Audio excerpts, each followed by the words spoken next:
प्रिय व्यूअर्स, यह Sanskriti IAS YouTube channel का PT think and solve program है। इस प्रोग्राम के अंतर्गत प्रत्येक दिन यूपीएससी और स्टेट पीसीएस से संबंधित 5 प्रश्न व्याख्या सहित उत्तर के साथ दिए जाएंगे। हमें आशा है कि यह प्रोग्राम आपकी तैयारी में मददगार साबित होगा। तो चलिए शुरू करते हैं आज के अपने प्रश्नों को। पहले प्रश्न को ध्यान से देखिए। हिमालयी याक के संदर्भ में निम्नलिखित कथनों पर विचार कीजिए। यह तिब्बती पठार तथा उससे संलग्न उच्च तुंगता वाले क्षेत्रों की स्थानिक प्रजाति है। इसे IUCN की रेड लिस्ट में सुभेद्य श्रेणी के अंतर्गत रखा गया है। भारत में ये केवल अरुणाचल प्रदेश, सिक्किम तथा लद्दाख में पाए जाते हैं। उपयुक्त में से कौन से कथन सही हैं? केवल 1 और 3, केवल 2, केवल 1 और 2, उपयुक्त सभी।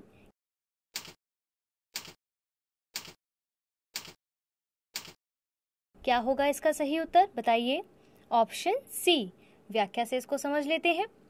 अरुणाचल प्रदेश के पश्चिमी कामेंग जिले के दिरांग में स्थित याक पर राष्ट्रीय अनुसंधान केंद्र ने नेशनल इंश्योरेंस कंपनी लिमिटेड के साथ उच्च तुंगता वाले क्षेत्रों में पाए जाने वाले हिमालयी याक का बीमा करने के लिए एक करार पर हस्ताक्षर किए हैं। इसका उद्देश्य याक मालिकों को मौसमी आपदाओं, रोगों, दुर्घटनाओं, सर्जिकल ऑपरेशन तथा दंगों व हड़तालों के कारण होने वाले जोखिमों से बचाना है। बीमा कराने के लिए याक मालिकों अपने याक के कान पर एक चिन्ह अंकित करना होगा तथा उनका उचित विवरण नेशनल इंश्योरेंस कंपनी लिमिटेड को देना होगा। वर्ष 2012 से 19 के मध्य देश में याक की जनसंख्या में लगभग 7% की गिरावट दर्ज की गई है। याक बोविनी जनजाति से संबंधित है, जिसमें बाइसन, भैंस तथा अन्य मवेशी शामिल हैं। यह अत्यधिक शीत तापमान में रहने के अनुकूल होते हैं। इनके लंबे बाल इन्हें उच्च तुंगता वाले क्षेत्रों में रहने के लिए अनुकूल बनाते हैं। हिमालयी याक तिब्बती पठार तथा उससे लगे उच्च तुंगता वाले क्षेत्रों की स्थानिक प्रजाति है। भारत में याक अरुणाचल प्रदेश, सिक्किम, हिमाचल प्रदेश, पश्चिम बंगाल, उत्तराखंड, लद्दाख एवं जम्मू कश्मीर में पाए जाते हैं।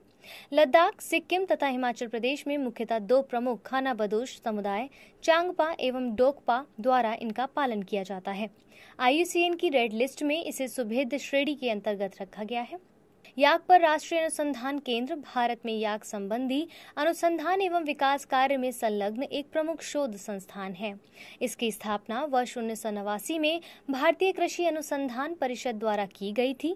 इस प्रकार कथन 1 और 2 दोनों सही है, जबकि कथन 3 गलत है और विकल्प सी इसका सही उत्तर था। आज के अपने दूसरे प्रश्न को देख लेते हैं।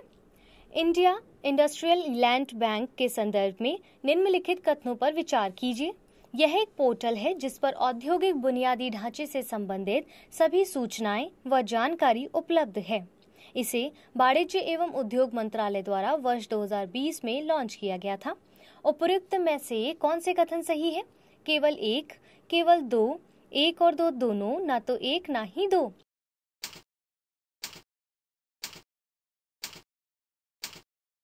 क्या होगा इसका सही उत्तर? Option C. व्याख्या को देख लेते हैं। इंडिया इंडस्ट्रियल लैंड बैंक एक GIS आधारित पोर्टल है जिस पर औद्योगिक बुनियादी ढांचे से संबंधित सभी सूचनाएं व जानकारी एक ही स्थान पर उपलब्ध हैं।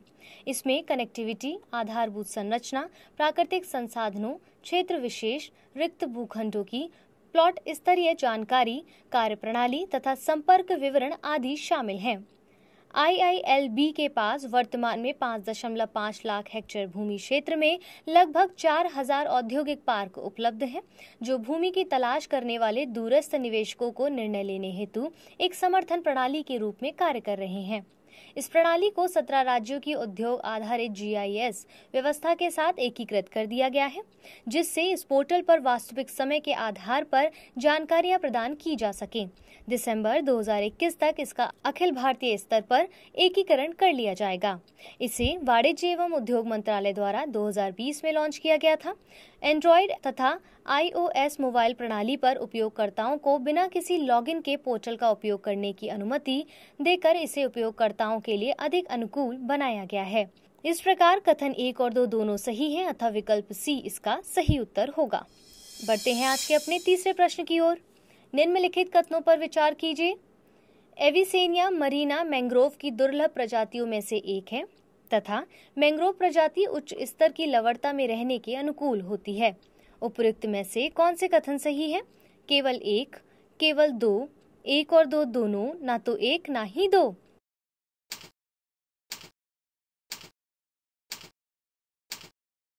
क्या होगा इसका सही उत्तर? जल्दी से बताइए। Option C. व्याख्या से इसको डिटेल में समझ लेते हैं। एविसोनिया मरीना भारत में पाई जाने वाली सभी मैंग्रोव संरचनाओं की सबसे प्रमुख मैंग्रोव प्रजातियों में से एक है, जो असाधारण नमक की मात्रा के प्रति सहिष्णु तथा नमक श्रावण करने वाली मैंग्रोव प्रजाति है। यह मैंग्रोव की दुर्लभ प्रजातियों में से एक है जो पत्तियों में उपस्थित नमक ग्रंथियों के माध्यम से 40% नमक का उत्सर्जन करती है तथा इसकी जड़ों में नमक के प्रवेश को बाहर करने की असाधारण क्षमता होती है। मैंग्रोव दलदले अंतर्ज्वारीय मोहाना क्षेत्र में पाए जाने वाली प्रजाति है। यह उच्च स्तर की लवणता में रहने के अनुकूल होती है। यह पारिस्थितिकी तंत्र तथा आर्थिक मूल्य की दृष्टि से अत्यंत महत्वपूर्ण है। ये तट रेखाओं की रक्षा, समुद्री तथा स्थलीय पारिस्थितिकी तंत्र के माध्यम तथा स्थलीय जीवों के लिए आवास प्रदान करने का कार्य करते हैं। इस प्रकार कथन एक और दो दोनों सही हैं, अतः विकल्प सी इसका सही उत्तर होगा। चौथे प्रश्न की ओर जल्दी से बढ़ते हैं। सिलंबम के संदर्भ में निम्नलिखित कथनों पर विचार करें। यह एक प्राचीन हथियार आधारित मार्शल आर्ट है। इसमें पारंपरिक रूप से बने बांस के हथियारों का प्रयोग किया जाता है। इस शैली का उल्लेख तमिल संगम साहित्य में किया गया है तथा इसमें पारंपरिक रूप से बने बांस के हथियारों का प्रयोग किया जाता है।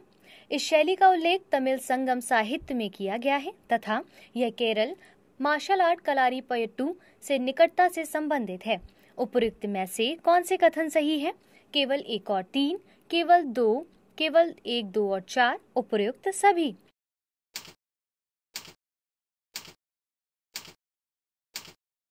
क्या होगा इसका सही उत्तर? जल्दी से बताइए। ऑप्शन डी इसका सही उत्तर है, यानी कि उपयुक्त सभी कथन ठीक है। लेकिन फिर भी थोड़ा सा इसको हम डिटेल में और देख लेते हैं। सिलंबम एक प्राचीन हथियार आधारित मार्शल आर्ट है जिसका उद्भव तमिलकम में हुआ था, जो वर्तमान में तमिलनाडु क्षेत्र का भाग है। यह विश्व की सबसे पुरानी मार्शल आर्ट में से एक है।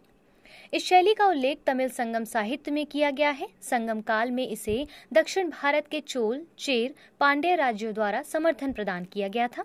यह केरल मार्शल आर्ट कलारीपयट्टू से निकटता से संबंधित है। इसकी शुरुआत 5000 वर्ष पूर्व हुई थी। इसमें पारंपरिक रूप से बने बांस के हथियारों का प्रयोग किया जाता है। इस प्रकार उपयुक्त सभी कथन ठीक हैं, अतः विकल्प डी इसका सही उत्तर था। आज के अपने अंतिम प्रश्न को देख लेते हैं। भूमि पांडुंगा उत्सव किस जनजाति से संबंधित है? कोया, भील, गोंड या बैगा?